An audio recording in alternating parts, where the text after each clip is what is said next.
So the first type of doubt is what I call the intellectual type of doubt, okay? Now usually this comes from the scientific community, right? Or people who like science, because we live in an age of scientific rationalism. By the way, Islam loves science. According to Western historians, Ibn al-Haytham, the first scientist, was a Muslim. His name was Ibn al-Haytham.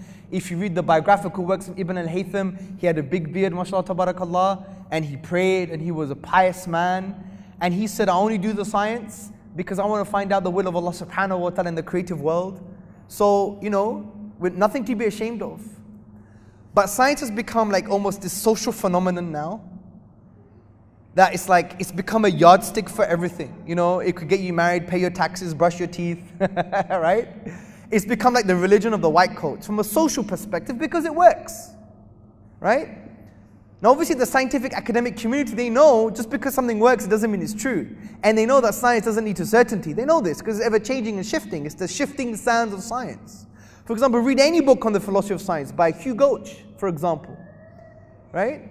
Hugh Gauch, or even Alex Rosenberg, or Stathis Psilos, all the philosophers, Elliot Sober. These are all mainstream philosophers of science that you read on a postgrad and undergrad level, and they say, there's no certainty here. If you want certainty, go somewhere else. It's not in a science. Science is great, it works, it's beautiful, we love it, right? That's the nature of science, it's a useful tool. But what happens these days is, just because we hear sometimes a scientific conclusion, we go crazy. The amount of emails I get from Muslims, oh brother, they found the God particle, my Emaan is low. And I'm like, oh my God, what is this guy talking about? You know, there's a popular magazine, yeah? God particle found, right? It's called the Higgs boson, right? And therefore, it shattered his Emaan. He wasn't bothered to read the scientific paper. He read it in a newspaper or in a popular magazine. He has no idea what the Higgs boson is. Just because someone said, you know, a scientist said they found the God particle, therefore his Emaan is low. This is ridiculous. Absolutely ridiculous. And it shows that we've suspended our level of thinking. Do you know what the Higgs boson was? The Higgs boson was a particle, right, that they found, that made up the Higgs field. The Higgs field was switched on in the early universe to give particles mass apart from the photon. That's what it was. Someone, right, according to them, switched on the Higgs field and it gave particles mass apart from the photon. And what they found was the particle that made up the Higgs field. That's it. Doesn't deny God, doesn't affirm, got nothing to do with theology or creation, right? Nothing. And the reason they called it the God particle is because historically it was so hard to find, they called it the goddamn particle. And because they were lazy, then they called it the God particle. And that's the point. It had nothing to do with theology.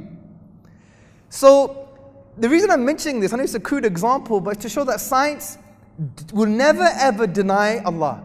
Ever. It can't. If you study the philosophy of science, it has no job. Because science, according to Elliot Sober, Professor Elliot Sober, restricts its attention to that which observations can solve. By the very definition of Allah, He's a metaphysical concept. Right? Meaning, He's not empirical.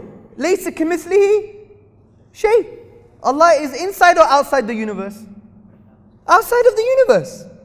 If I make the table, I don't become the table, right? If I'm a carpenter, I make the table, do I become the table? I am distinct and disjoined from the table. As Ibn Taymiyyah said, that creation is distinct and disjoined from Allah subhanahu wa ta'ala. لَيْسَ كَمِثْلِهِ شَيْءٍ. Al-Ghazali said the same thing. All of our ulama said the same thing. The mainstream ulama. So, science can never affirm directly or deny directly Allah subhanahu wa ta'ala. Why? Because it can only address that which observations can solve. For it now to start discussing the existence of Allah, it's outside of its methodology. It's like having two rooms. I know what's in this room, but I don't know what's in the next room. And just because I see a carpet in this room, I cannot conclude logically, therefore, there is no carpet in the other room. So if you claim to be a scientist and you claim to deny God based on science, it's equivalent of having two rooms, you don't know what's in the other room, you're in one room, and just because you can see a carpet in this room, you now conclude there's no carpet in the next room. This is a logical fallacy. There is no logical leap. It doesn't follow. It's non sequitur, meaning it doesn't logically follow.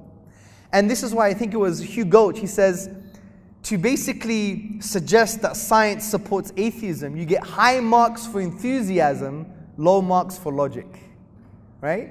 And any sincere academic scientist, go to Qatar Foundation, go to Education City, go to Oxford, go to Cambridge, ask a sincere scientist and a philosopher of science, and ask them, can science ever directly deny God? No, it can't.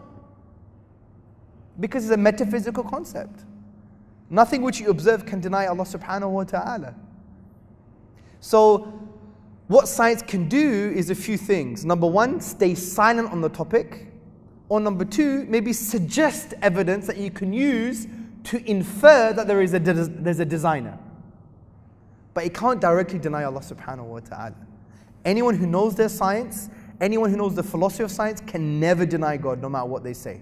You had some guy, I think his name Victor Stenger, I think that's his name. He wrote a book, God the Failed Hypothesis, how science disproves God or something. It's a ridiculous book.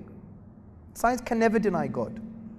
All it can do is maybe suggest alternative models to explain how creation developed. But that's a different story, right?